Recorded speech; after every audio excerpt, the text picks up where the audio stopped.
কাঁদছে বাংলাদেশ।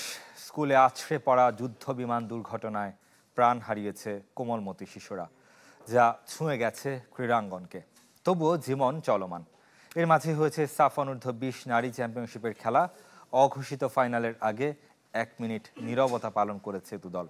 কাল ক্রিকেটাররাও নামবেন কালো ব্যাজ পরে, জানাবেন শ্রদ্ধা।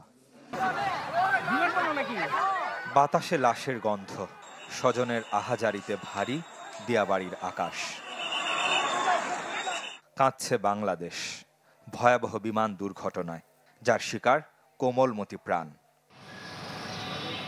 হতবিহ্বল দেশের ক্রীড়াঙ্গন।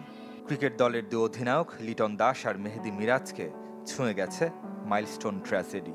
সমবেদনা জানিয়েছেন মিরাজ। লিটন দাসের প্রার্থনায় নিহতরা। সাবেক অধিনায়ক মাশরাফি বিন মুর্তজা, তামিম ইকবালদের হৃদয়েও রক্তক্ষরণ। আক্রান্ত শিশুদের রক্তাক্ত ছবি, ভিডিও প্রকাশ না করতে সংবাদকর্মীদের আহ্বান জানিয়েছেন তামিম। আহতদের দ্রুত সুস্থতা কামনায় 2 হাত তুলেছেন মাশরাফি।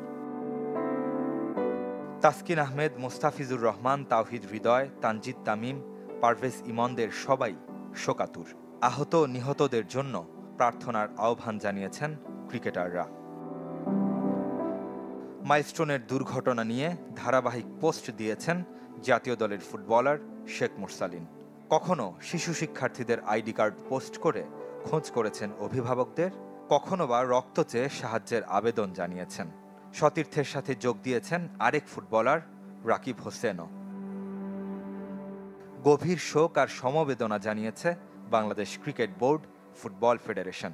নিহতদের স্মরণে অনূর্ধ্ব-20 সাফ চ্যাম্পিয়নশিপে বাংলাদেশ নেপাল ম্যাচের আগে পালন করা হয় মোমেন্ট অফ সাইলেন্স। মঙ্গলবার রাষ্ট্রীয় শোক। অংশ নেবে বিসিবিও। হোম অফ ক্রিকেটে অর্ধনমিত থাকবে জাতীয় পতাকা। কালো ব্যাজ পরে পাকিস্তানের বিপক্ষে দ্বিতীয় টি-20তে নামবে লিটন, মোস্তাফিজরা। ম্যাচ শুরুর আগে নিহতদের স্মরণে পালন করা হবে 1 মিনিট নীরবতা। রেদওয়ান শুয়েব, চ্যানেল 24।